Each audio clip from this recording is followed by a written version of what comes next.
The and punch can't came even at stand. 2:34 p.m. Don't on a try. Tuesday Watch in the me. Mojave Desert, We'll and it see about changed that. everything.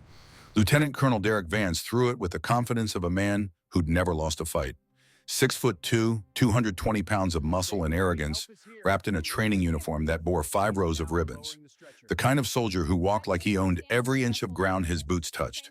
Across from him stood Corporal Ashlyn Thorne, 5'3", 118 pounds, 27 years old with blonde hair pulled back so tight it made her scalp ache. She wore civilian clothes jeans and a Fort Irwin training facility t-shirt because she wasn't military anymore. Not officially. And she had one leg.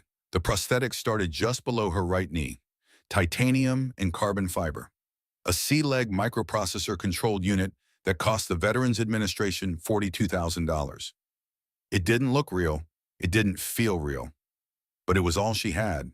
200 soldiers ringed the training mat. The desert sun hammered down on Fort Irwin's outdoor combat facility, turning the rubber flooring into a griddle. Heat shimmered off the training buildings in the distance. Somewhere a drill sergeant was screaming cadence. Somewhere America's warriors were being forged. But here on this mat, the only sound was breathing. Vance smiled. Let's see what a one-legged girl can do against a real soldier. He threw the punch. Ash moved. Not away. Toward. She stepped inside the arc of his fist titanium leg, planting with a pneumatic hiss. Her left elbow came up in a tight, vicious arc. Combat sports call it a 6-inch punch. The Marines call it a facebreaker. It caught Vance on the temple just above his left eye. His head snapped sideways. His feet stumbled. For one perfect second, the undefeated combat instructor of Fort Irwin looked like what he was, a man who'd made a terrible miscalculation. The crowd gasped. Vance caught himself, shook his head, and his smile died. You little, but Ash was already backing away, hands up, watching. Waiting. Because this wasn't the fight. Not yet. This was just the beginning. 6 hours earlier, the Mojave Desert in November is a cruel kind of beautiful. Cold at night, scorching by noon, and always their wind. It strips paint off buildings. It scours skin. It reminds you that this land doesn't care if you live or die. Ash had forgotten that. 2 years away from the desert, living in a cabin in Montana, where trees actually grew and water fell from the sky, and she'd forgotten what it felt like to have sand in everything. Her rental car, a white Ford Focus that smelled like cigarettes and cheap air freshener, kicked up dust as it approached the main gate of Fort Irwin National Training Center. The guard shack looked the same as every military installation in America. Concrete barriers, armed sentries. A sign that read, Installation Access Control Point, in letters designed to make civilians nervous. Ash pulled up to the window and handed over her driver's license and the letter. The young private, maybe 20 years old, wearing his uniform like it still felt new, scanned both documents. His eyes flicked from the paper to her face and back again. Corporal Thorne? Former corporal, Ash said. I'm civilian now. Yes, ma'am. He kept reading. His eyes widened slightly. Purple Heart. Bronze Star with Valor Device. Medical discharge August 2022. Major General Morrison is expecting you. Building 7, ma'am. Someone will meet you at the visitor center. Thank you, Private. He handed everything back and saluted. Old habits. Ash didn't correct him. She knew what that letter said. She knew what those medals meant, and she knew that to this young soldier, she was something more than civilian. She was someone who'd bled for the flag he guarded. The visitor center was a low concrete building with government-issue furniture and a coffee maker that looked older than the private at the gate. Ash poured herself a cup, black, no sugar, the way she'd learned to drink it during midnight watch in Kandahar, and waited. The door opened. A man walked in, and Ash's heart jumped. First Sergeant Bellamy. He was bigger than she remembered. 43 years old now, shoulders like a linebacker, dark skin and eyes that had seen too much. The kind of soldier who wore his uniform like a second skin. Ranger tab on his shoulder. Combat infantry badge. The same 1,000-yard stare every grunt gets after too many deployments. Corporal Thorne. His voice was gravel and whiskey. Then he smiled, and suddenly he looked young again. Hell, Ash, you don't have to call me that anymore. She stood. They didn't shake hands. They didn't hug. They just looked at each other for a long moment, and everything that happened in Arganda Valley in March of 2021 hung between them like smoke. You look good, Bellamy said finally. You're a terrible liar, Marcus. He laughed. Yeah, well, you look alive. That's what counts. She did hug him then. Quick, fierce, the kind of embrace soldiers give when they've seen each other on the wrong side of death. He smelled like gun oil and department store cologne. His uniform had creases sharp enough to cut. When they broke apart, Ash's eyes were wet. She didn't wipe them. "I got your letter," she said. "The program." "Yeah." Bellamy gestured to the door. "General Morrison wants to meet you first, then I'll show you the facility." "But Ash," he paused, "there's something you should know." "What?" "There's going to be resistance, not from Morrison. He's solid, but there's a guy here, senior combat instructor, guy named Vance." The name meant nothing to her. So he's old school, the kind of old school that doesn't think women belong in combat roles. And he definitely doesn't think disabled vets should be teaching anyone how to fight. Ash felt something cold settle in her stomach. He said that, not in those words, but yeah, and he's got pull. His uncle is Lieutenant General Randall Vance, retired now but still connected, still has friends at the Pentagon. "You're telling me I'm walking into a fight?" Bellamy met her eyes. "I'm telling you that some people don't want this program to happen, and they're going to use you to kill it." Ash picked up her coffee and drained it. Cold now, bitter. "Then I guess I better not give them the chance." Major General Harrison Morrison had an office that looked exactly like every general's office Ash had ever seen. American flag in the corner, pictures of presidents and defense secretaries on the wall, a desk the size of a small car polished to a mirror shine. But Morrison himself wasn't what she expected. He was 68 years old, white hair cut high and tight, and when he stood to shake her hand, she saw he was missing his left arm from the elbow down. The empty sleeve of his uniform was pinned neatly at his shoulder. "Corporal Thorne?" His grip was firm. "Thank you for coming." "Sir, sit down, please." He gestured to a chair and sat back down himself. "First Sergeant Bellamy speaks very highly of you." "The First Sergeant is kind, sir." "The First Sergeant," Morrison said, "is the most brutally honest NCO I've ever worked with. If he says you're the right person for this program, you're the right person." He leaned forward. "I read your file. Kandahar, Arghandab Valley, March 15th, 2021. Ash kept her face neutral. "Yes, sir. IED ambush, convoy pinned down. You left your sniper position to render aid, saved 12 Marines, lost your leg doing it." Morrison's eyes were hard. "The citation for your Bronze Star says you continued to provide covering fire even after the second explosion, even while bleeding out. Is that accurate?" "I did what needed to be done, sir." "That's not what I asked." Ash met his eyes. "Yes, sir. It's accurate." Morrison nodded slowly. "The Marine Corps wanted to medically retire you, but you fought it. Did your physical therapy in 11 months instead of 18. Qualified expert with a rifle using a prosthetic leg. Tried to re-enlist. They turned me down, sir." "I know." Morrison's voice was gentle now. "And that was their loss. But it might be our gain." He pulled a folder from his desk and slid it across to her. "Adaptive Combat Program, 12 weeks. We train disabled veterans, amputees, TBI survivors, mobility-impaired soldiers in hand-to-hand combat weapons handling and tactical movement.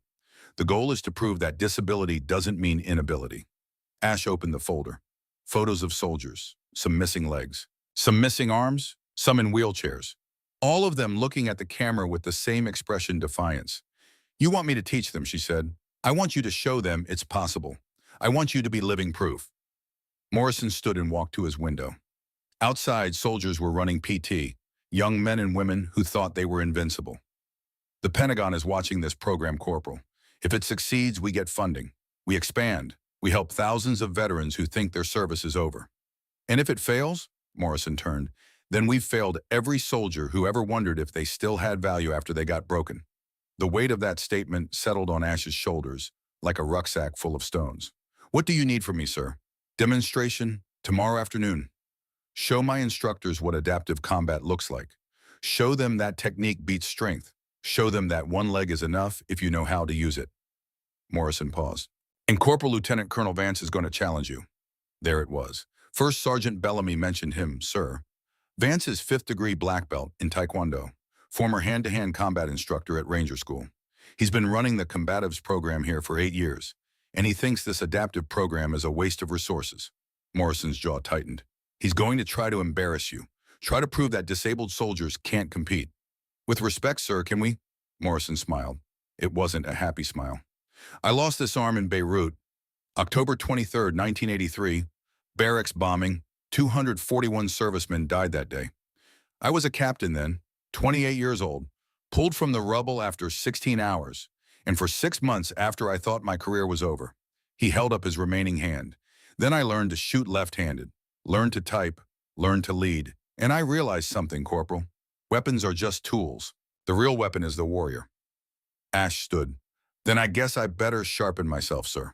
Bellamy took her to the quarters, a small room in the visiting officers' building, with a bed, a desk, and a window that looked out over the training fields. Ash dropped her bag on the floor and sat on the bed. Her right leg hurt. It always hurt. Phantom pain, the doctors called it. Your brain still thinks the leg is there, still sends signals to nerves that don't exist anymore. Sometimes it felt like her foot was on fire. Sometimes it felt like someone was driving nails through her shin. Right now it felt like both. She reached down and unfastened the prosthetic. The socket came away with a soft hiss of released pressure. Underneath the stump was red and irritated. 11 months of healing, but the scar tissue still looked angry. Still looked like what it was, violence recorded in flesh. Ash set the prosthetic against the wall and lay back on the bed. Arghandab Valley. March 15, 2021. She didn't want to remember, but memory doesn't ask permission. Flashback, Arghandab Valley, Afghanistan. March 15, 2021. The valley was beautiful in the way that only places that want to kill you can be beautiful. Mountains rising like broken teeth against a sky so blue it hurt to look at. The Arghandab River cutting through rock that was older than human civilization. Green fields where farmers grew opium and wheat with equal indifference. And somewhere in those fields, someone had buried an IED. Ash was on overwatch, a ridge 200 meters above the convoy route, hidden behind a tumble of boulders that looked like God had thrown dice and walked away. Her spotter, Corporal Danny Morrison, no relation to the general, lay beside her, with his scope trained on the road below. 3 vehicles, he murmured into the radio. Humvees, 12 Marines plus crew, moving at 10 clicks per hour. ETA to checkpoint Bravo, 6 minutes. Ash's rifle was an M40A6, 43 inches of wood and steel and precision. She'd named it Rosie after her grandmother, who'd taught her to shoot rabbits in West Virginia when she was 8 years old. Rosie had killed 22 enemy combatants in Ash's 2 deployments. Rosie never missed. I've got good visibility, Ash said into her radio. No movement, no reflections. No wait, something wrong. Her scope swept the road ahead of the convoy. Nothing, just dirt and rocks and the skeletal remains of a Toyota that had hit a mine 6 months ago. But something was wrong. Morrison, you see that? See what? The dirt, by the culvert. The color's different. Morrison shifted his scope.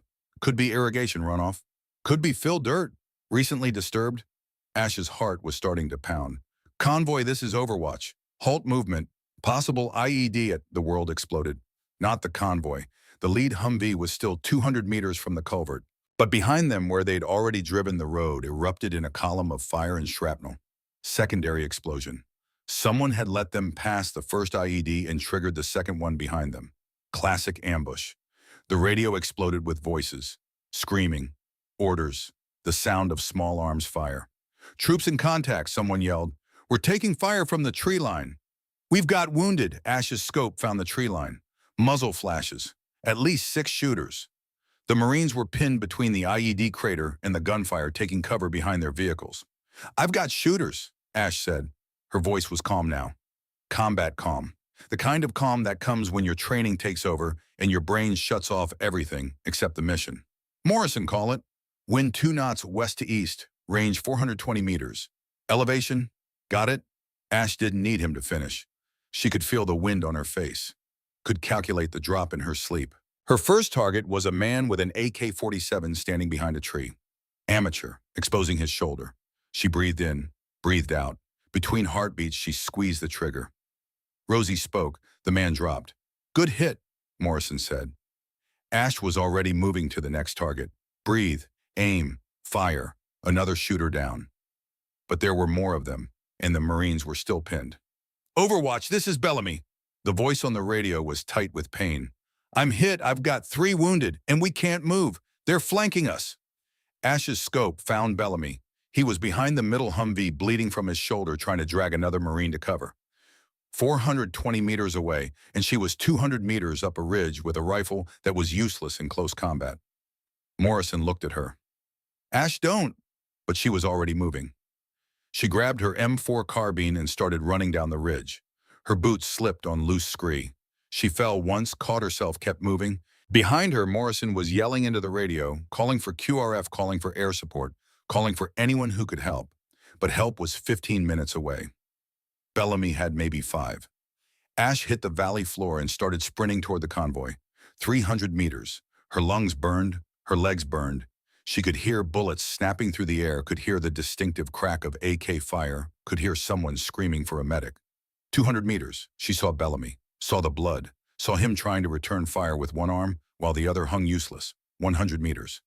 Bellamy, I'm coming. He turned, saw her. His eyes went wide.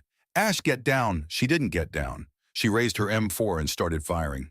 Short, controlled bursts, suppressive fire, making the enemy keep their heads down, making them think twice about advancing. 50 meters.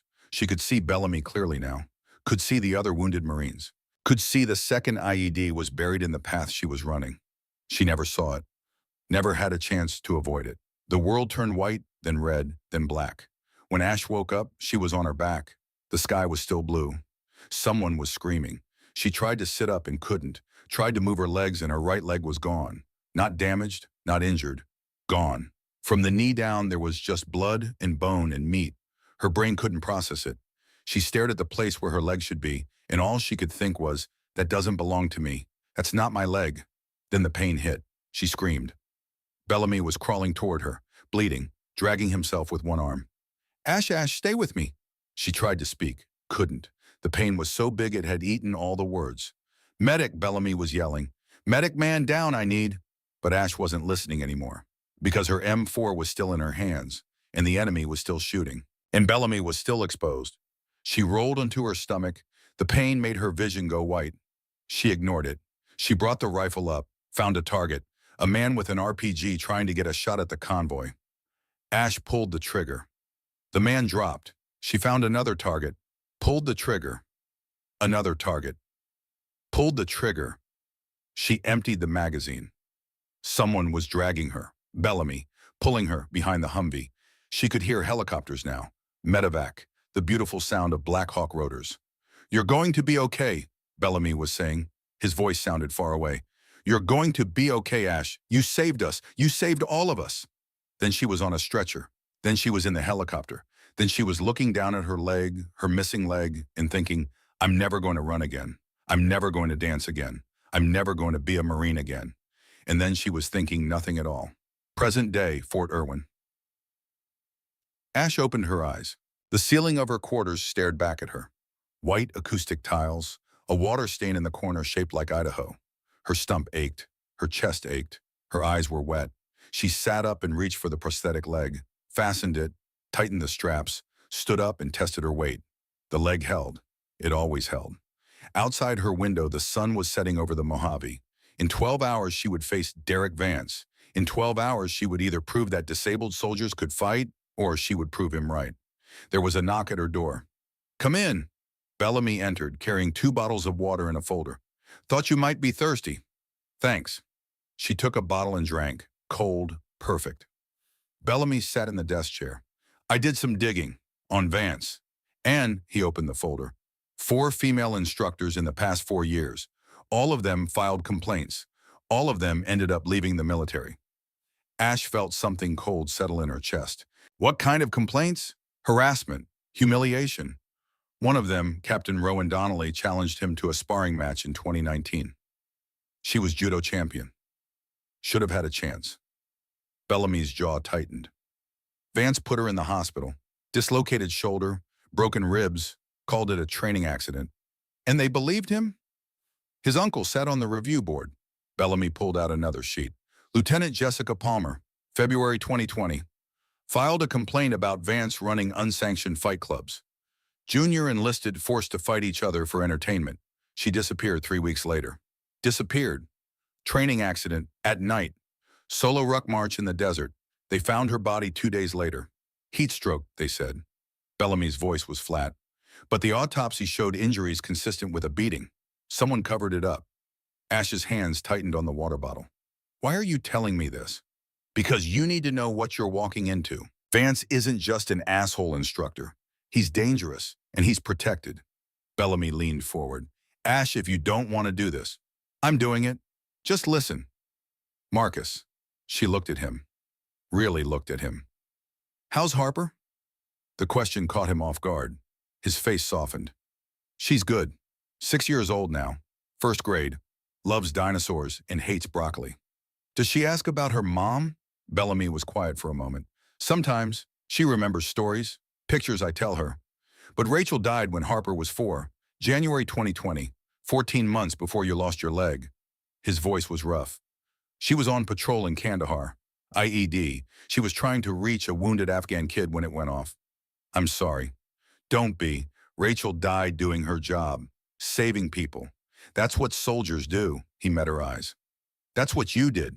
In that valley, you saved 12 Marines. One of them was me, and I have a daughter because of you. I also have one leg because of it. Yeah, you do. And tomorrow you're going to show 200 soldiers that one leg is enough. Bellamy stood. Get some sleep, Corporal. Tomorrow we go to war. He left. Ash sat alone in her room as the desert night fell outside. She thought about her father, Colonel William Thorne, dead 9 years now, killed in a vehicle accident at Fort Irwin in March of 2015. Or was it an accident? She thought about Derek Vance, thought about his uncle, thought about the pattern of women who challenged him and lost. She thought about Jessica Palmer, dead in the desert. Heat stroke, they said, and she thought about the demonstration tomorrow. The eyes of 200 soldiers watching to see if a disabled woman could fight. Ash reached down and unstrapped her prosthetic leg again. She held it in her hands, $42,000 of titanium and carbon fiber, technology that didn't exist 20 years ago, a miracle of engineering. But it was also a weapon. People saw the prosthetic and they saw weakness. They saw disability. They saw someone who needed help. They never saw what Ash saw, a leg that didn't get tired, didn't bruise, didn't break, a leg that hit like a sledgehammer. Tomorrow she would teach Derek Vance a lesson. Tomorrow she would show him that weapons come in many forms. And sometimes the weapon looks like a person who's already lost everything, which means they have nothing left to fear. Morning, November the 16th of 2023. The combat training facility at Fort Irwin was a monument to controlled violence. Rubber mats covered 2,000 square feet. Punching bags hung from ceiling chains like corpses. Weight racks lined one wall. On another wall, a painted motto, "Train hard, fight easy." Ash arrived at 0600 2 hours before the demonstration. The facility was empty except for one person. Derek Vance stood in the center of the mat running through forms. Taekwondo patterns executed with mechanical precision. Kick, punch, turn, block. His movements were sharp, economical, perfect. He saw her and stopped. Corporal Thorne? His voice was smooth, educated. The kind of voice that belonged to someone who'd never had to fight for anything in his life. Early bird. Sir. Ash didn't salute. He wasn't her commander. She wasn't his soldier. Vance walked toward her. Up close, he was even bigger than he'd looked in photos. Not bodybuilder, big functional big. The kind of muscle you got from years of hard training. He was 41 years old with dark hair going gray at the temples and eyes the color of steel. I read your file, he said. Impressive service record, 2 deployments, expert marksman, Bronze Star with valor. Thank you, sir. And then you lost your leg. He said it casually, like commenting on the weather. IED in Afghanistan. Saved some Marines. Very heroic. Ash said nothing. Here's what I don't understand. Vance circled her slowly.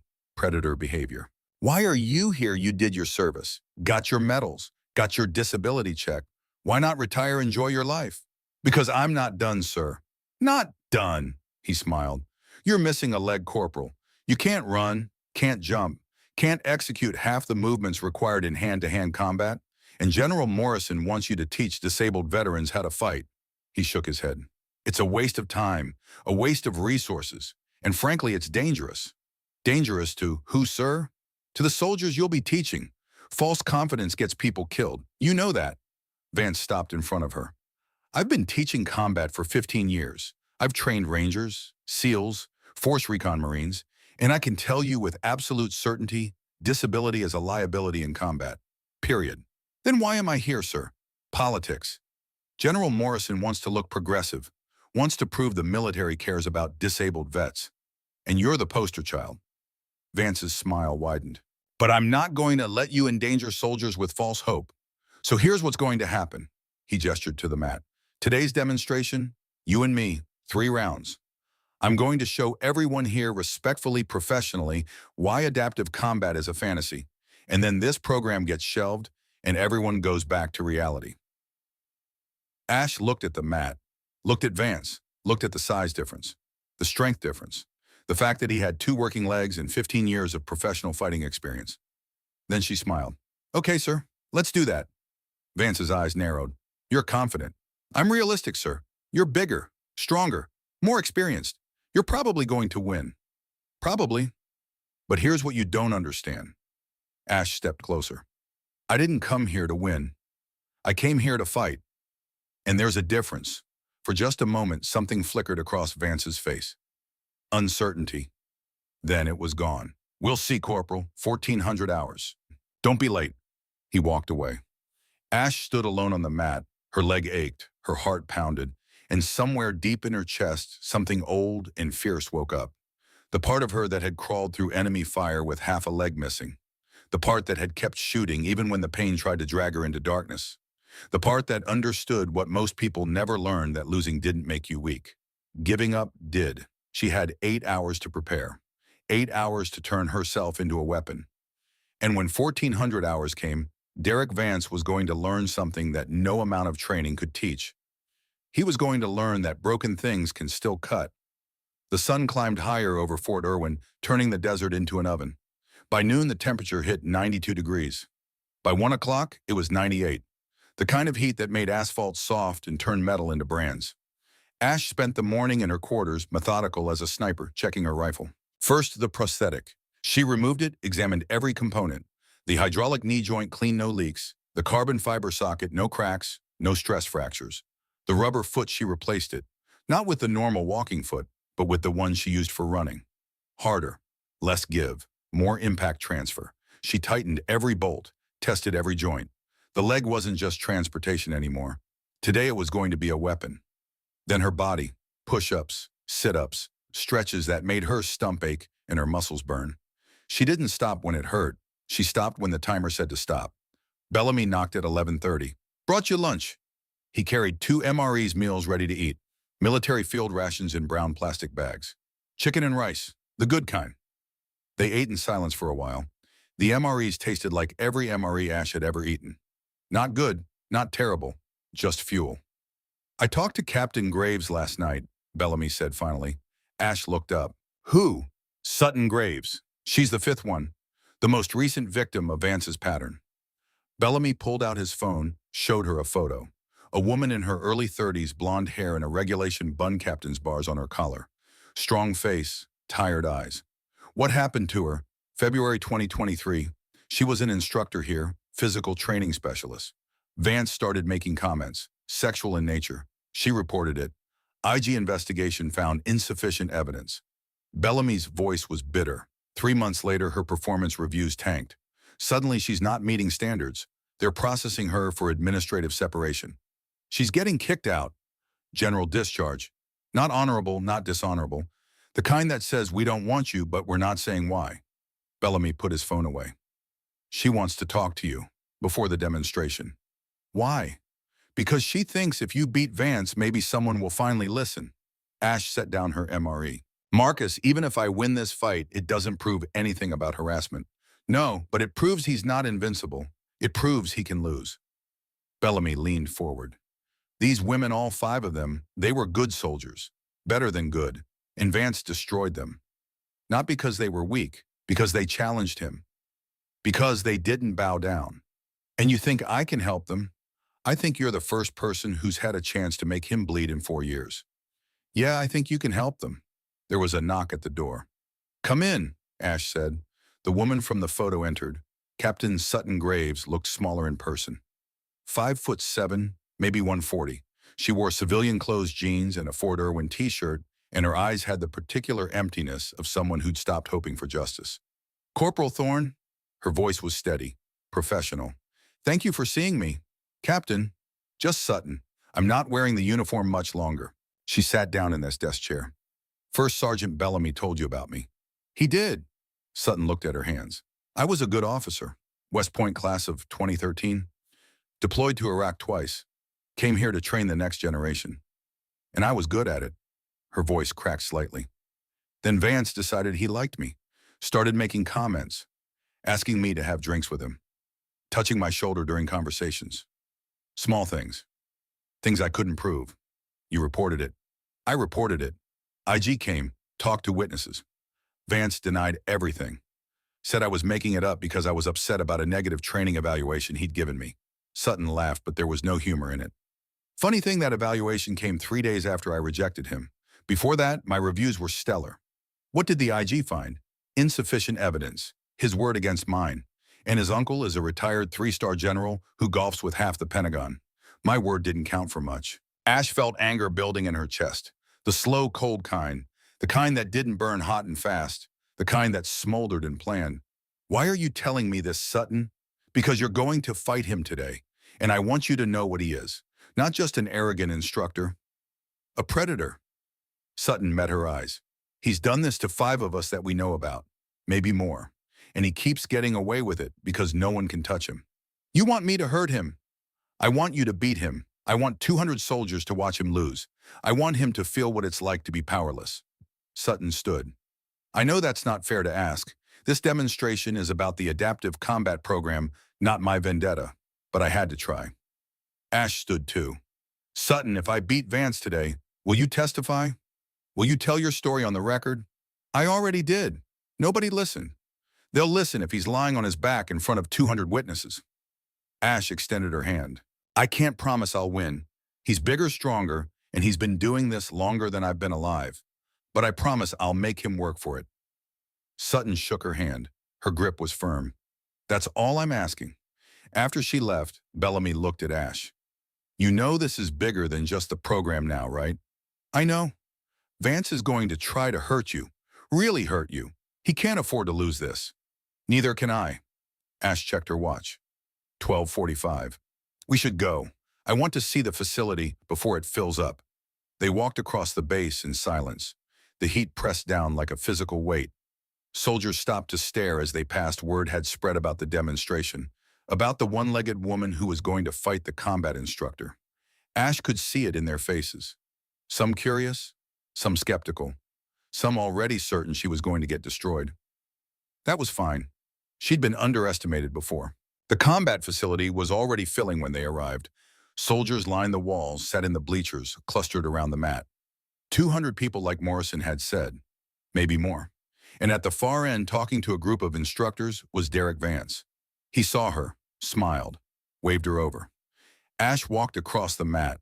Her prosthetic leg made a soft mechanical sound with each step. Hydraulic whisper, barely audible, but in the relative quiet of the facility, it might as well have been a drumbeat. Vance's smile widened as she approached. Corporal Thorne, ready? Yes, sir. Good. He gestured to the mat. Standard rules, 3 5-minute rounds, points or submission, strikes allowed but controlled. We're demonstrating technique, not trying to kill each other. Understood, sir. One of the other instructors, a staff sergeant with a face like carved granite, stepped forward. I'll be refereeing. Any questions? No, Sergeant, Ash said. Sir. The referee looked at Vance. I'm good. Vance stripped off his shirt, revealing a torso that looked like it had been sculpted from marble. Muscles on muscles. Not an ounce of fat. Let's give them a show. Ash kept her shirt on, sports bra underneath compression shorts under her jeans. She wasn't here to show off. She was here to fight. The crowd quieted as they took their positions. Ash saw Bellamy standing near the entrance, arms crossed. She saw Sutton Graves in the back, half hidden behind taller soldiers. She saw General Morrison enter and take a seat in the front row. And she saw Staff Sergeant Kira Whitmore, the woman who'd warned her about Vance, standing with a video camera. Official documentation, presumably. But Ash caught her eye and Whitmore nodded slightly. Good. Everything was being recorded. The referee raised his hand. Fighters ready. Vance dropped into a fighting stance. Perfect form. Weight balanced, hands up. Ash stood normally. Weight slightly back, favoring her rear leg. Hands at her sides. The crowd murmured. She looked unprepared. Vulnerable. That was the idea. Fight. Vance came forward immediately. Not rushing, but advancing with purpose. Testing her. He threw a jab, controlled, not full power. Ash slipped it easily. He threw another. She blocked. A low kick toward her prosthetic leg. Ash checked it with her shine, the carbon fiber shin that didn't feel pain. Vance's eyes flickered with surprise. The kick had landed clean, should have hurt, but Ash didn't react. He adjusted, came in faster. Jab-cross combination. Ash backed up, blocking, absorbing the strikes on her forearms. Each impact jarred her bones, but she kept her face neutral. The crowd was watching silently now, evaluating, judging. Vance threw a roundhouse kick, high, aimed at her head. Ash ducked under it and closed distance. She was inside his reach now, where his height advantage meant nothing. She drove her elbow up toward his chin. Vance jerked back, but not fast enough. The elbow grazed his jaw. First blood, metaphorically. The crowd reacted, murmurs, a few shouts of encouragement. Vance's smile disappeared. He grabbed for her, trying to clinch, trying to use his wrestling, but Ash spun away, creating distance again. They circled each other. 30 seconds gone, 4.5 minutes left in the round. Vance attacked again, combination punches faster, now harder. He was done playing. Ash blocked what she could, but some got through. A jab snapped her head back. A body shot made her exhale hard. He was stronger than her. Significantly stronger. Every punch felt like getting hit with a hammer. But Ash had been hit with hammers before. She waited, watched, analyzed. Vance had patterns. Everyone did. He favored his right hand. He telegraphed his kicks with a slight shift of weight. And when he committed to a combination, he dropped his left hand by maybe 2 inches. 2 inches was enough. Ash let him press forward. Let him think he was winning. His next combination came right jab, right cross, left hook. When the left hook came, Ash didn't block. She ducked under it and drove her shoulder into his solar plexus. The impact drove the air out of his lungs with a whoosh. Before he could recover, Ash grabbed his arm and twisted. Judo technique, hip throw. She used his own momentum against him. Vance went airborne and hit the mat hard. The crowd erupted. Ash didn't follow him to the ground. She backed off, hands up, waiting. Vance rolled to his feet. His face was red now. Not from exertion, from anger. "Lucky," he said. Ash said nothing. They engaged again. Vance was more aggressive now, more violent. His strikes came harder, faster. He was trying to overwhelm her with raw power. Ash gave ground, let him advance, let him expend energy. A knee came up toward her midsection. Ash turned, took it on her hip.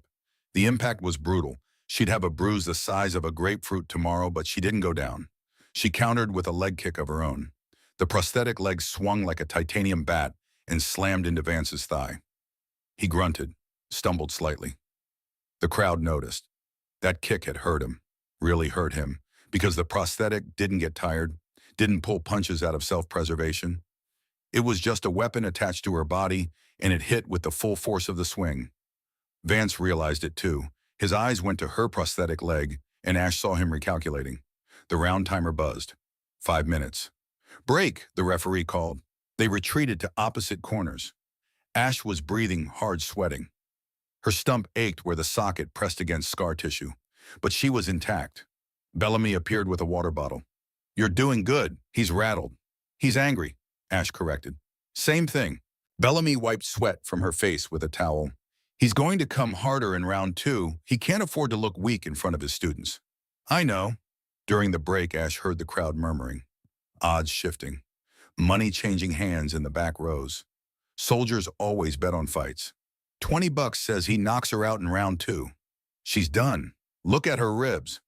Should have never agreed to this. Across the mat, Vance's corner was animated. One instructor gesturing urgently at Ash's leg, another pointing to her ribs. Vance nodded, smiled. He'd found his targets. Bellamy leaned close. "They're going to attack your injuries. Be ready." Ash wiped blood from her lip. "Let them come." The referee called them back to center. "Round 2. Fight." Vance came out like a hurricane. He didn't test or probe. He attacked. Full power, full speed, combinations that would have knocked out most fighters. Ash blocked, dodged, absorbed. A punch got through and split her lip. She tasted blood. Another punch to her ribs made something crack, not break, but crack. She was losing, badly. The crowd could see it. The energy shifted. Vance was going to win. It was just a matter of time. But Ash wasn't trying to win on points. She was trying to survive, trying to learn, trying to find the angle, because there was always an angle. Vance threw a spinning back kick, flashy, powerful, the kind of technique that looked great in demonstrations. But it left him exposed for a fraction of a second as he turned. Ash saw the opening. She swept his supporting leg. Vance went down. Not as hard as the first time he controlled his fall rolled with it, but he was down, and this time Ash followed. She dropped onto him. Not to strike, to grapple. Vance was a taekwondo specialist, kicks and punches. He had some ground game, but it wasn't his strength. Ash had spent 11 months in physical therapy learning to fight on the ground, learning to use leverage instead of strength, learning to make a prosthetic leg work in positions it was never designed for. She caught his arm, pulled it across her body, started to lock in an armbar. Vance recognized the danger. He powered out using raw strength, lifting her bodily off the ground, but Ash held on. She shifted her weight, wrapped her real leg around his neck, her prosthetic leg bracing against his shoulder. Triangle choke, one of the most effective submissions in combat sports. Vance's eyes went wide. He tried to slam her against the mat, tried to shake her off, but the choke was sinking in. His face turned red, then purple. The crowd was screaming now. Some for Ash, some for Vance. The noise was deafening. Vance had maybe 10 seconds before he'd go unconscious. He knew it. Ash could see it in his eyes. The panic, the realization that he was losing. So he did something desperate. He grabbed her prosthetic leg and twisted. Hard. The leg wasn't designed to rotate that way. The socket torqued against her stump, sending lightning bolts of pain through her nervous system. Ash gasped. Her grip loosened. Vance ripped the leg free, not off, but free of his neck, and drove his elbow into her ribs. The same ribs he'd already cracked. Something broke. Ash felt it, a rib, maybe two, snapping like dry wood. The pain was white-hot, blinding. She lost her grip. Vance scrambled away, breathing hard, his face still purple from the choke. The referee was shouting, time, break! But Vance wasn't breaking. He was getting to his feet. His eyes were wild, furious. You little, he started toward her. The referee stepped between them. I said break, that's a 5-point deduction for continuing after the bell. Vance stopped, looked around, seemed to realize where he was, what he'd done. The crowd was silent now. Even his supporters looked uncomfortable. That had crossed a line. Ash rolled to her side, trying to breathe. Each breath sent shards of glass through her chest. Broken ribs, definitely broken. Bellamy was there instantly. Ash, we're stopping this. You need medical. No. Her voice came out as a wheeze. No stopping. You have broken ribs. I know what I have. She grabbed his arm. Help me up. He looked at her like she was insane. Maybe she was, but she let him pull her to her feet anyway. Morrison was there too. Corporal, this is over. You've made your point. Sir, with respect. Ash coughed, tasted blood. I haven't made my point yet. She looked across the mat at Vance. He was drinking water, listening to his corner, but his eyes kept flickering to her, measuring, worried. Good. He should be worried, because Ash had learned something important in those 2 rounds. Vance was strong, skilled, experienced, but he fought angry, and angry fighters made mistakes. One more round, she said. That's all I need. Morrison studied her face, then he nodded slowly. Your call, Corporal. But if you can't continue, don't be a hero. Being a hero is what got me here, sir. I'm done with that. Ash tested her weight on the prosthetic. It still worked, still held. Now I'm just being stubborn. The referee called them back for round 3. Vance looked surprised to see her standing. You should quit while you can still walk. Funny, Ash said. I was about to say the same thing to you. His face darkened. You think you're tough. You think losing a leg makes you special. You're nothing. Just another broken soldier who can't accept reality. Reality. Ash stepped closer. You want to talk about reality? Let me tell you about reality. The crowd leaned in. Even the referee hesitated to start the round. March 15th, 2021. Arghandab Valley. I lost this leg saving 12 Marines from an IED ambush. Lost it running through enemy fire. Lost it because I chose to act instead of hiding. She pointed at Vance. You've been teaching soldiers for 15 years. Tell me, sir, how many times have you run toward an explosion? Vance's jaw clenched. We're not talking about combat. We're talking about hand-to-hand.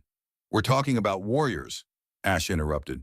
And the difference between someone who's been tested and someone who just teaches tests. She smiled and it made her split lip crack open wider. So yeah, I'm broken, but I broke doing something that mattered. What's your excuse? The crowd was dead silent. Vance's face went from red to white. When he spoke, his voice was low and dangerous. When this round starts, I'm going to put you down, and then this farce of a program gets buried where it belongs. Fighters ready, the referee asked. Ash raised her hands. Vance dropped into his stance. Fight, Vance charged. No technique now, no strategy, just rage. He threw a haymaker that would have taken her head off if it connected. Ash ducked. Let it pass over her. Let his momentum carry him past her. She didn't counter, just reposition. He came again. Combination punches. Wild, powerful, uncontrolled. Ash blocked, dodged, absorbed. A punch got through and split her lip wider. Another punch to her ribs made something shift, the broken bones grating against each other. She was losing. Every exchange, every second. But she was still standing, because that was the secret, the thing Vance didn't understand. Ash had already lost everything that mattered to her. Her leg, her career, her identity as a Marine. She'd spent 11 months in hospitals and physical therapy learning to walk again. Learning to live with phantom pain that never went away. Learning that the person she'd been died in Arganda Valley and the person she was now had to be built from scratch. You didn't come back from that by being soft. You came back by being iron. So while Vance was fighting to protect his ego, Ash was fighting because it was all she had left. And there's no fighter more dangerous than someone who's already lost everything. Vance threw another wild hook. Ash stepped inside it. Close. So close she could smell his sweat. She grabbed his uniform with both hands, and she drove her prosthetic knee up into his groin. The impact was hydraulic-assisted. $42,000 of military technology, delivering blunt force trauma to the most vulnerable part of the male anatomy. Vance's eyes crossed, his mouth open. No sound came out. He dropped, not to one knee, all the way down, fetal position. Hands between his legs, making sounds like a dying animal. The crowd exploded, half of them cheering, half of them shocked into silence. The referee was there. Corporal Thorne, back to your corner now. Ash stepped back, hands up. She hadn't done anything illegal. Groin strikes were allowed in military combatives. Discouraged but allowed. Vance was still down, still curled up. The referee was counting. 1, 2, 3. At 7, Vance tried to get up, failed, collapsed again. 8, 9, 10. Fight's over. Corporal Thorne wins by TKO. The crowd erupted. Soldiers were on their feet, some cheering, some arguing. The facility was chaos, but Ash wasn't looking at them. She was looking at Vance. He was sitting up now, face pale, eyes wet, staring at her with something between hatred and disbelief. She walked over to him, slowly, each step sending pain through her broken ribs. She knelt down beside him, close enough that only he could hear. You asked about my father earlier, she said quietly. Colonel William Thorne died March 2015, right here at Fort Irwin. Vehicle accident, they said. Vance's eyes widened slightly. But accidents are funny things, Ash continued. Sometimes they're not accidents at all. Sometimes they're just convenient ways to silence people who ask too many questions. She leaned closer. My father was investigating you. Wasn't he investigating your fight clubs, your abuse? And he died before he could finish. I don't know what you're talking about, Vance whispered. Liar. Ash stood up. But it's okay, because this, she gestured to the mat, to him on his back, to the crowd watching. This is just the beginning. She walked away. Bellamy was there to catch her. You did it. Holy hell, Ash. You actually did it. Not yet. Ash's vision was starting to blur. The adrenaline was wearing off and the pain of her broken ribs was becoming impossible to ignore. The cameras, they got everything. Every second. Good. Ash's legs buckled. Bellamy caught her. Then we moved to phase 2. Phase what, Ash? You need a hospital. But Ash was looking at General Morrison. The general was walking toward them, his face unreadable. He stopped in front of her. Corporal Thorne, that was the most brutal display of technique over power I've ever witnessed. Thank you, sir. It was also reckless, dangerous, and you have at least 2 broken ribs. Morrison's voice was stern, but his eyes were proud. You're going to the hospital. Now. That's an order. Yes, sir. But first, Ash turned to face the crowd, raised her voice. Lieutenant Colonel Vance said this program was dangerous, that disabled soldiers can't fight, that we're a liability. The crowd quieted. He was wrong. Ash pointed at Vance, still on the ground. And I just proved it. Not because I'm special, not because I'm some kind of superhero, but because I learned to fight with what I have instead of mourning what I lost. She paused. This program will teach disabled veterans to do the same. And if anyone else wants to challenge that, she looked directly at Vance. I'll be happy to demonstrate again. The crowd erupted in applause. Morrison leaned in. Quite the speech, Corporal. Had to sell the program, sir. Oh, you sold it. Every news outlet in the country is going to have video of this by tomorrow. Morrison smiled grimly. But right now you're getting medical attention. First Sergeant Bellamy, take her to the clinic. Yes, sir. As Bellamy helped her toward the exit, Ash saw Sutton Graves. The captain was crying, smiling and crying at the same time. She mouthed two words, thank you. Ash nodded, too tired to smile back, too hurt to do anything but focus on walking. But as they left the facility, as the crowd parted to let them through, she heard something that made the pain worth it. A female soldier, young maybe 22, saying to her friend, "Holy shit, did you see that she beat him? She actually beat him." And her friend responding, "Yeah, maybe we can too. Maybe we can too." That was the point. That had always been the point. Not to prove that Ash was special, but to prove that warriors still fight no matter what they've lost. The Fort Irwin Medical Clinic smelled like every military hospital Ash had ever been in. Antiseptic, floor wax, the particular staleness of air conditioning that had been running for 20 years straight. The doctor was a Navy lieutenant commander named Sarah Kapoor, 40-something, competent hands and eyes that had seen enough combat injuries to not be shocked by anything. She pressed gently on Ash's rib cage and watched her face. That hurt. Yes, ma'am. That hurt. Yes, ma'am. That hurt. Every single one hurts, ma'am. Kapoor stepped back and made notes on her tablet. 3 broken ribs. Left side numbers 7, 8, and 9. Clean breaks, thankfully. No fragments, no pneumothorax. She looked at Ash over her glasses. You're lucky. If one of those had punctured a lung, you'd be in surgery right now. Lucky, Ash repeated. The word felt hollow. You also have severe bruising on your abdomen, thighs, and right stump. The socket pressure from your prosthetic during the fight caused significant tissue damage. You're going to need to stay off that leg for at least a week.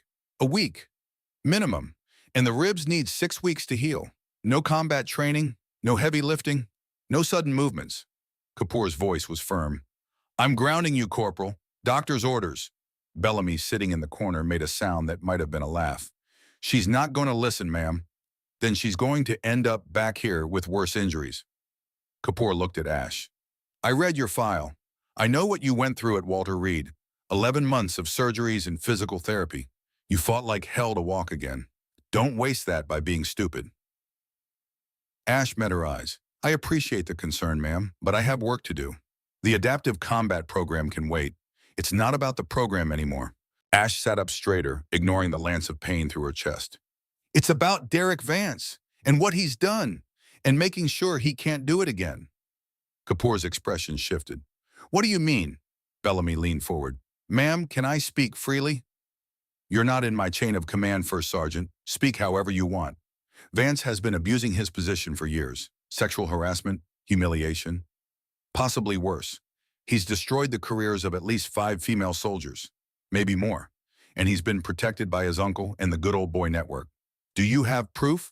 We're gathering it. Bellamy pulled out his phone. The fight today was recorded. Official training documentation. Vance made threats, made comments about Corporal Thorne's father, said some things on camera that he's going to regret. Kapoor's face was carefully neutral. What kind of things? Ash answered. My father, Colonel William Thorne, died here in 2015. Vehicle accident. But before he died, he was investigating Vance for running illegal fight clubs, forcing junior enlisted to fight each other. 3 soldiers permanently injured. 1 killed. All of it covered up. And you have evidence of this. We're working on it, ma'am. Kapoor was silent for a long moment. Then she set down her tablet. I've been at Fort Irwin for 3 years. In that time, I've treated 4 female soldiers for training injuries that didn't match their reported accident descriptions. Defensive wounds on their forearms, impact patterns consistent with being struck, not falling. Her voice was quiet. I documented everything, submitted reports, nothing happened. You think Vance was involved? I think someone was, and I think that someone had enough power to make sure my reports disappeared into a filing cabinet somewhere. Kapoor picked up her tablet again. I'm prescribing you pain medication, hydrocodone 5 milligrams. Take one every 6 hours as needed. I'm also giving you the medical note excusing you from physical activity for 6 weeks. Ma'am, I can't. Let me finish. Kapoor's eyes were sharp. That's my official recommendation. Off the record, you're a grown woman who's going to do whatever you think is right regardless of what I say. So at least take the pain medication. And if you start coughing blood or having trouble breathing, get back here immediately. Understood. Ash smiled despite the pain. Understood, ma'am. Thank you. Don't thank me. Just don't die. I have enough paperwork already. Outside the clinic, the sun was setting. The desert sky turned purple and gold, the kind of beautiful that only existed in places where nothing grew. Bellamy helped Ash to his truck, a beat-up Ford F-150, with a faded Marine Corps sticker on the bumper. "You should rest," he said. "I will, after." "After what?" "After we talk to Sutton Graves and the other victims, and after we figure out exactly what we have on Vance." Ash looked at him. "Marcus, that thing he said about my father, about keeping his mouth shut, about accidents not being accidents. I heard it. It was on camera." "Every word." Bellamy started the truck. "Staff Sergeant Whitmore made sure of it. She had 3 cameras running, 3 angles, and she's already made backup copies." "Why would she do that?" Bellamy's hands tightened on the steering wheel. "Because Whitmore was victim number 2, September 2019. Vance harassed her. She reported it. Investigation went nowhere. She got transferred to a shit assignment in Alaska, spent 2 years there, finally managed to get back. She's been waiting for a chance to nail him." Ash closed her eyes. The pieces were coming together. A pattern of abuse stretching back years. Multiple victims. A system that protected the abuser and punished the accusers. And now finally a chance to break that pattern. "Where are we going?" she asked. "Sutton Graves' house. She's gathering the others. Everyone who's willing to talk." The house was off base in a development that catered to military families. Identical beige buildings with identical small yards. Sutton answered the door wearing sweatpants and a college hoodie. Her eyes were red, but her smile was genuine. "You look like hell," she said to Ash. 3 broken ribs will do that. Worth it though, right? I watched the video. Watched him go down. Watched his face when he realized he'd lost." Sutton's smile widened. "Best thing I've seen in 2 years." Inside, 3 other women waited. They sat in Sutton's living room drinking coffee, looking nervous. The first stood when Ash entered. Tall, athletic, African-American with close-cropped hair. "Captain Rowan Donnelly. I was victim number 1, 2019. The second woman nodded. "Sergeant Karis Lockhart, 2021. Got transferred to Alaska after I filed my complaint. The third was younger, maybe 25. Staff Sergeant Kira Whitmore. You've met me. I'm the one who recorded today's fight." Ash shook each of their hands. "Thank you for being here." "Thank you for beating his ass," Rowan said bluntly. "I've been waiting 4 years to see someone make him hurt." They sat. Bellamy made introductions, explained what they had so far. The video footage, the threats Vance had made on camera, the pattern of abuse. "But here's the problem," Bellamy said.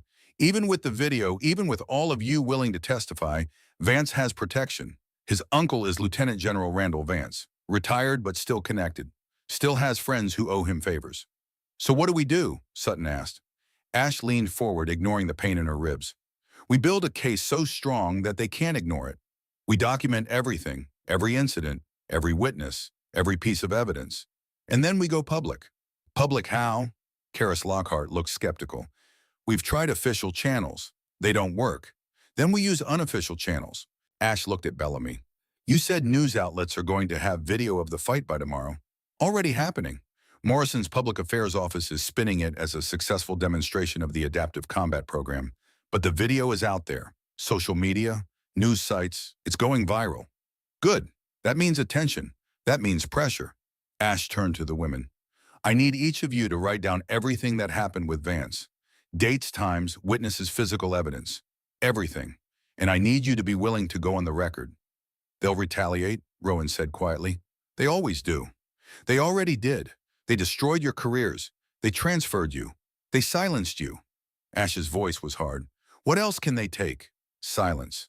Then Kira Whitmore spoke. "My dignity. That's what they took. Made me feel like I was crazy. Like I'd imagined everything. Like I was the problem." She looked at Ash. "But watching you fight today, watching you make him bleed, I remembered something. I'm not the problem. He is." Sutton stood up and walked to a filing cabinet in the corner. Pulled out a folder. "I've been documenting everything for a year. Every conversation, every email, every performance review. I knew someday I'd need it." She handed the folder to Ash. "It's yours. Use it." Rowan stood too. "I have evidence. Photos of my injuries from when he put me in the hospital. Medical records. I kept everything." Karis nodded. "I recorded some of our conversations. Not all of them, but enough." Kira pulled out her phone. "I have the fight footage, all 3 camera angles, plus footage from other training sessions where Vance went too far. I've been collecting it for months. Ash looked at the pile of evidence growing in front of her. Folders, USB drives, phone recordings, years of pain and silence finally being transformed into ammunition.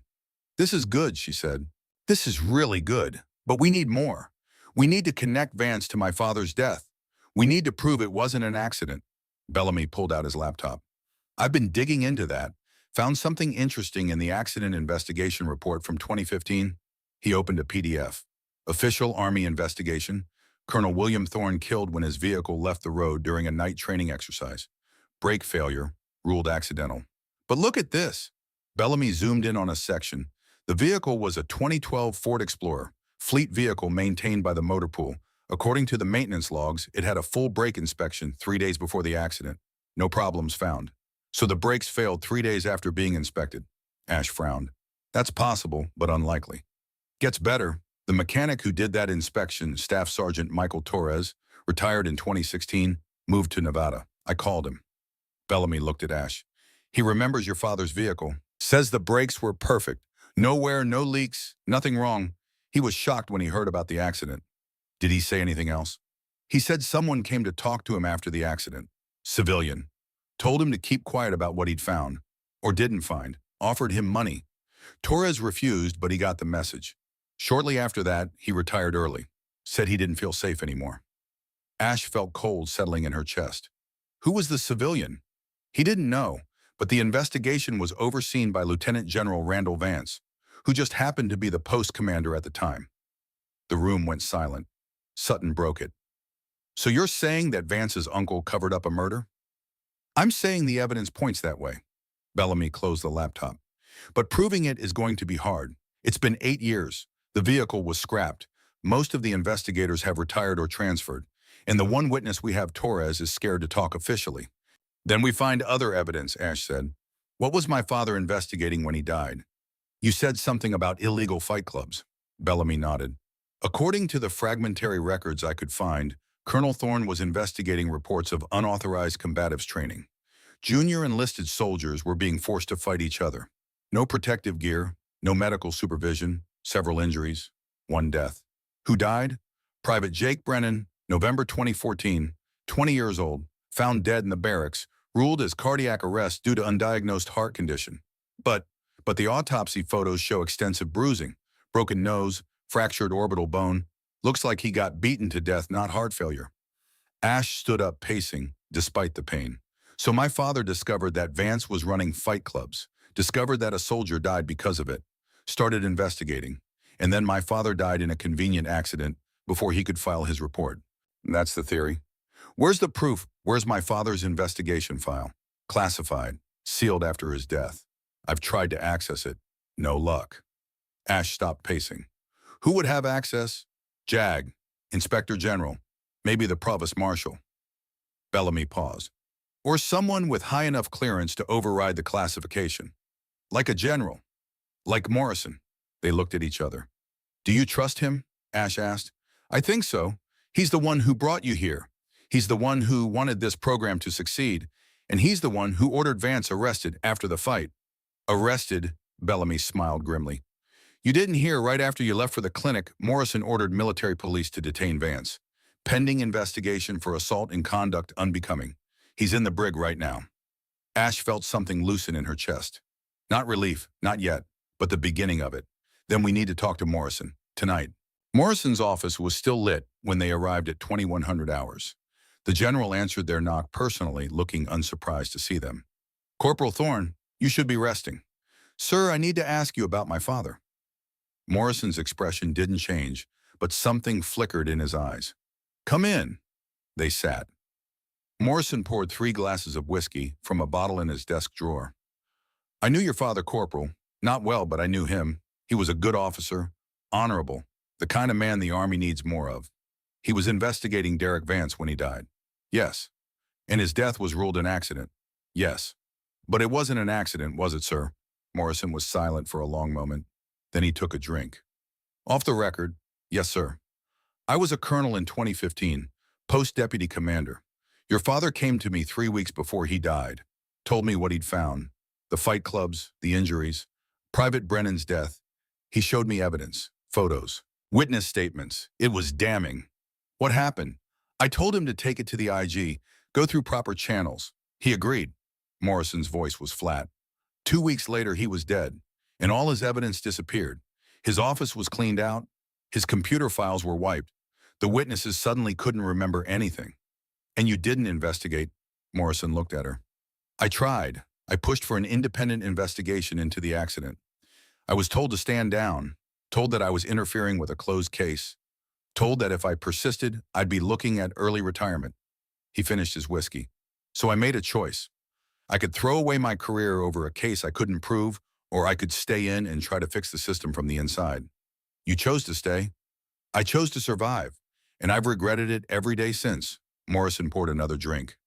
When I became post commander last year, the first thing I did was try to access your father's investigation file. Still classified, still sealed, by order of Lieutenant General Randall Vance. Can you override that order, sir? Not without cause and not without risking another cover-up. Morrison leaned forward.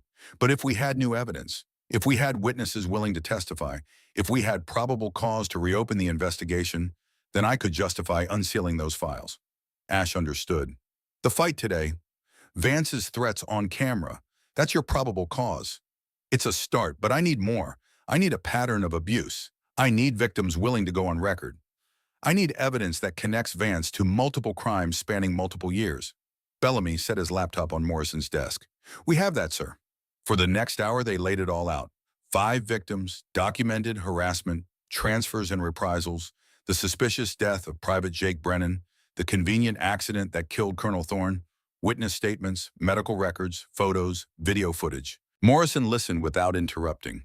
His face remained impassive, but Ash saw his hand tighten on his whiskey glass when they described what had happened to each woman. When they finished, he sat back in his chair. This is enough, he said quietly. This is enough to bury him and his uncle. What do we do, sir? Morrison stood and walked to his window. Outside, Fort Irwin was settling in tonight. Lights in the barracks, the distant sound of a drill sergeant calling cadence. I'm going to make a call to the Secretary of the Army. I'm going to request an immediate Article 32 hearing for Lieutenant Colonel Derek Vance. Multiple charges: assault, sexual harassment, conduct unbecoming, obstruction of justice, and conspiracy to commit murder. Will the Secretary listen?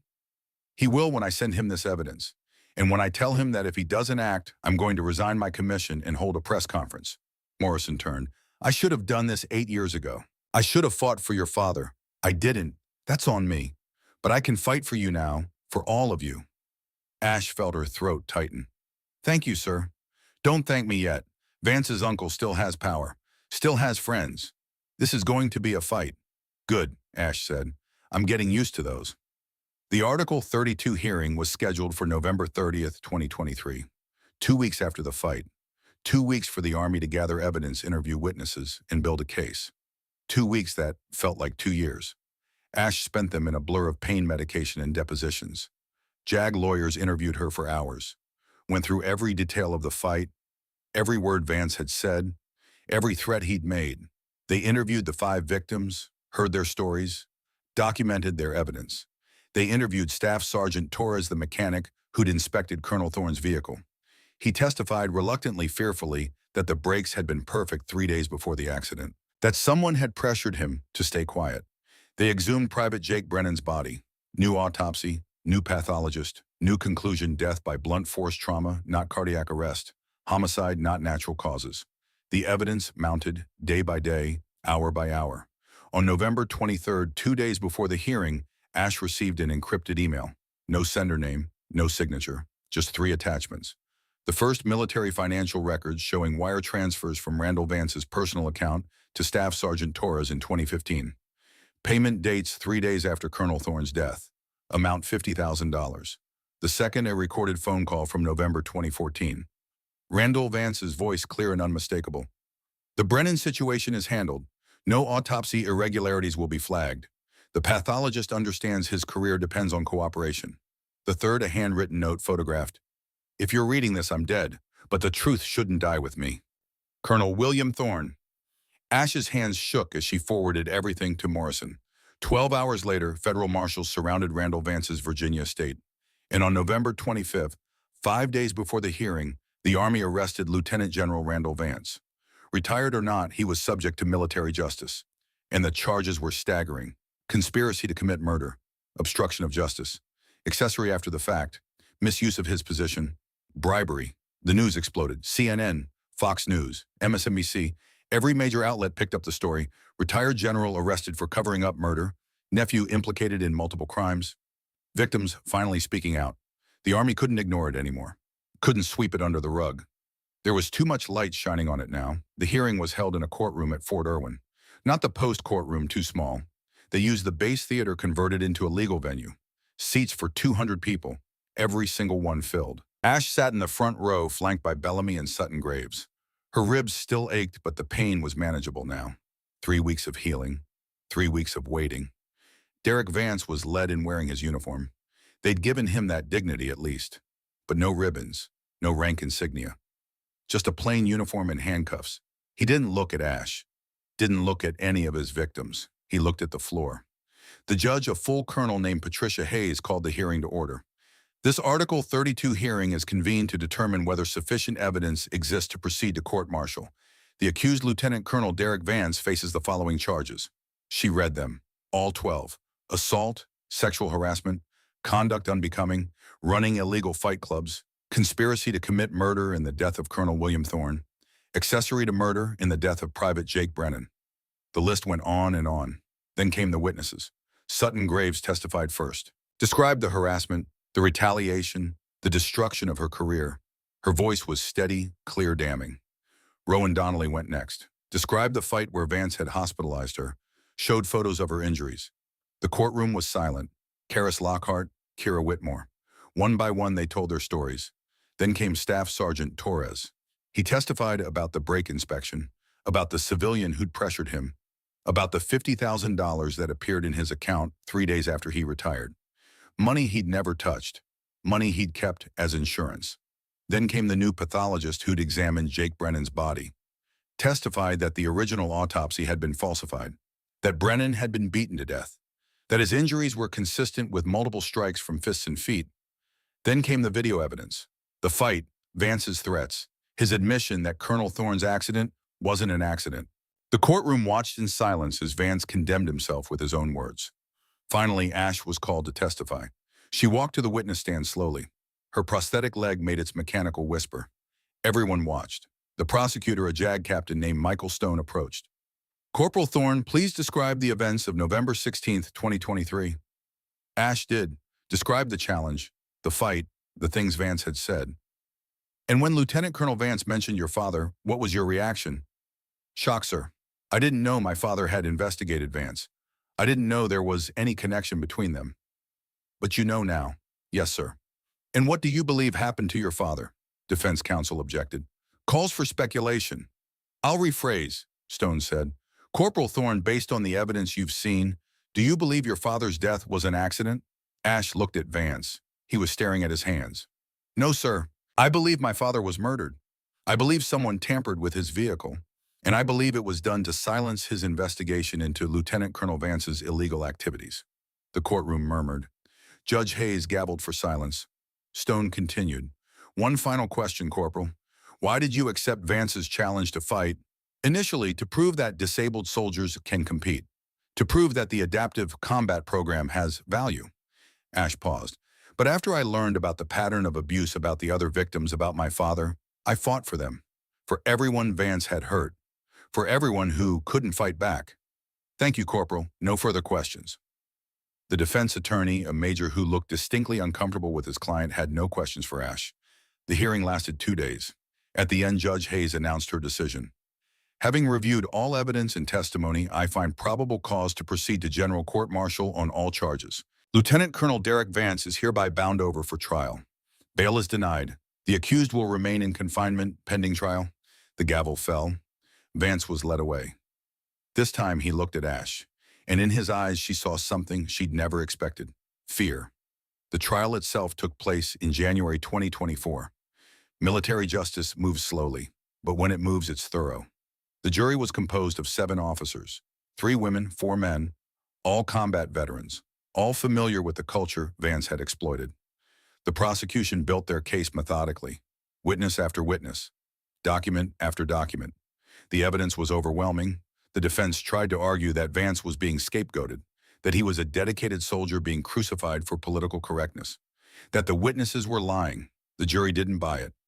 On January 18, 2024, after 3 hours of deliberation, they returned a verdict, guilty on all 12 counts. Sentencing came 2 days later. Judge Hayes showed no mercy. Lieutenant Colonel Derek Vance, you have been found guilty of crimes that strike at the heart of military honor. You abused your position. You preyed on those under your command. You destroyed careers, lives, and families. And you conspired to commit murder to cover your crimes. She paused. The maximum sentence for your crimes is life imprisonment. However, taking into account your prior service and the possibility of rehabilitation, I sentence you as follows. 18 years confinement at the United States Disciplinary Barracks, Fort Leavenworth, reduction in rank to private, dishonorable discharge, forfeiture of all pay and allowances. Vance showed no emotion, just stood there staring straight ahead. Additionally, Hayes continued, this court recommends that the Inspector General investigate all individuals who assisted in covering up your crimes, including your uncle, Lieutenant General Randall Vance. The gavel fell. Justice finally was served.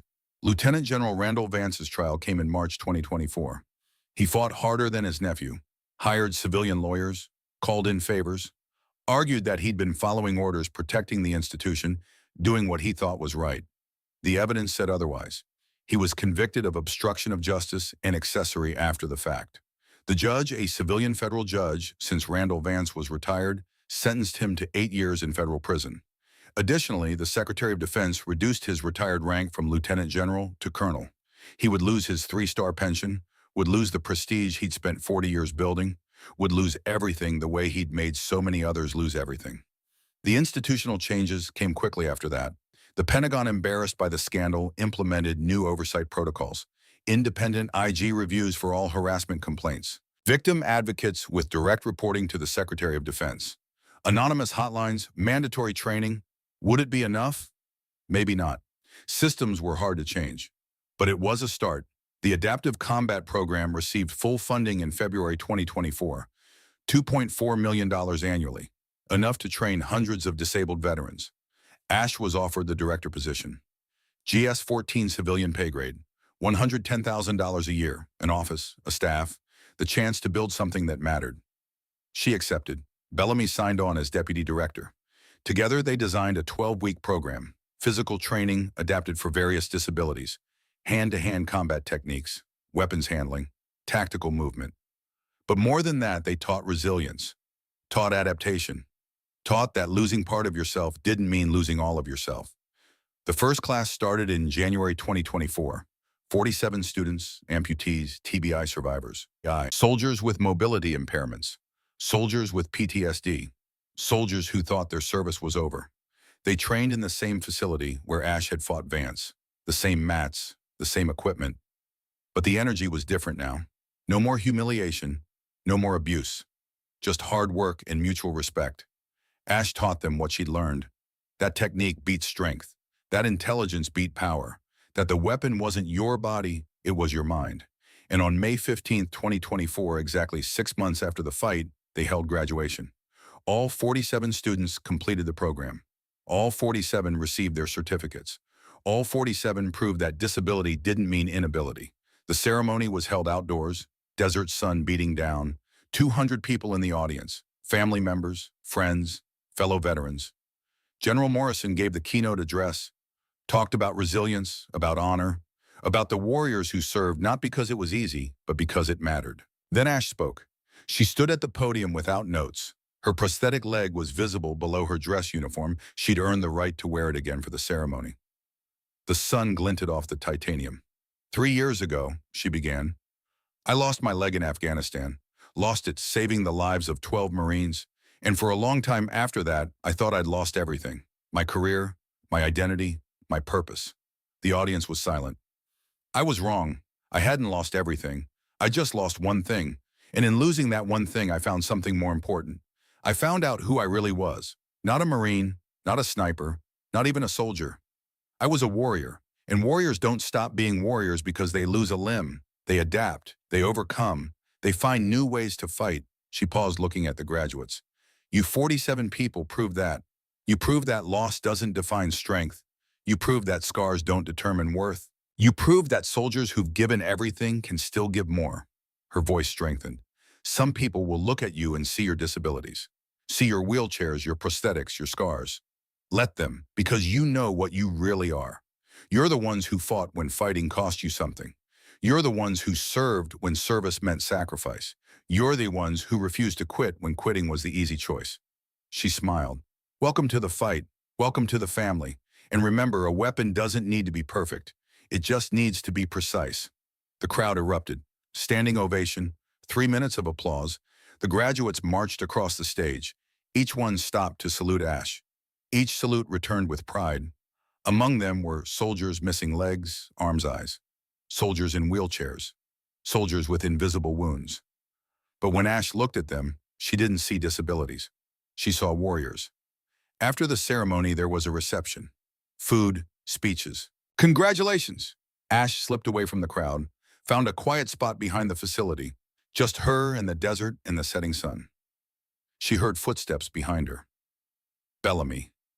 You did good, he said. We did good. They stood together quietly for a moment. Harper wants to meet you, Bellamy said. Properly, I mean, not just waving from the car. I'd like that. She asks about you all the time, wants to know if you're a superhero. Ash laughed. What do you tell her? I tell her you're better than a superhero. You're real.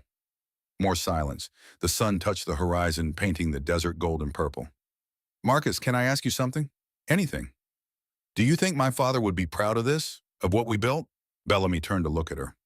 Ash, your father spent his career trying to protect soldiers, trying to make the army better, trying to stop people like Vance from hurting people under their command. He died trying to do that. He gestured back toward the ceremony. You finished what he started. You stopped Vance, you exposed the corruption, you changed the system, and you created something that's going to help thousands of veterans. So yeah, I think he'd be proud. I think he'd be damn proud. Ash felt her eyes burning.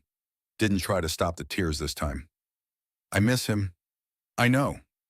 They stood together as the sun set. Two warriors, both broken in different ways, both healing, both still fighting.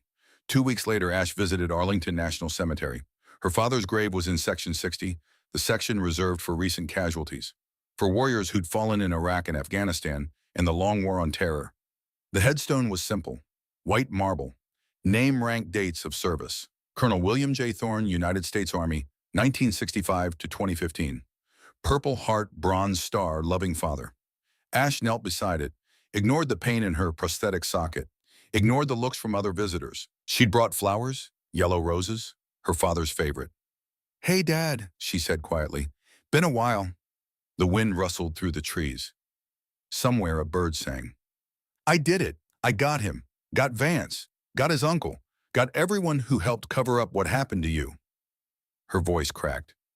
It took 8 years, but I got them. She wiped her eyes. The program is running. 47 graduates in the first class. More coming. We're helping people, Dad. Helping them the way you always tried to help people.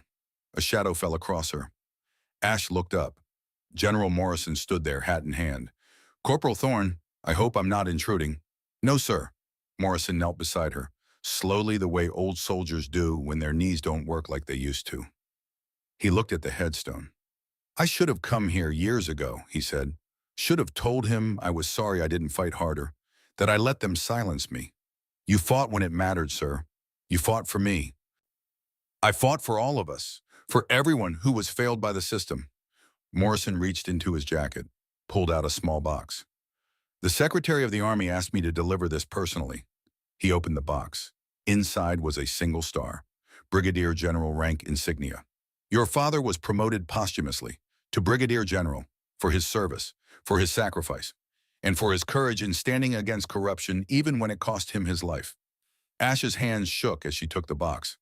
Additionally, Morrison continued the training facility at Fort Irwin has been officially renamed the William J. Thorne Adaptive Combat Center. His name will be on that building as long as the Army stands. Ash couldn't speak, could only stare at the star in her hands. Morrison stood. Take your time, Corporal. I'll wait by the car. He walked away. Ash looked at her father's grave, at the star in her hands, at the flowers she'd brought. You made General, Dad, she whispered. Finally made General. She placed the star on the headstone, right at the top. I hope you're resting easy now. Hope you know it was worth it. Everything you did, everything you sacrificed, it mattered.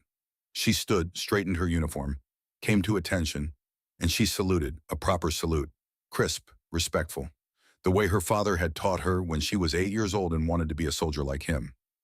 The wind picked up, the flowers swayed, the star gleamed in the sunlight, and for just a moment Ash could have sworn she felt a hand on her shoulder. Warm, solid, proud, just like her father's used to be. She walked back to Morrison's car, didn't look back, didn't need to. Her father was at peace, and so finally was she.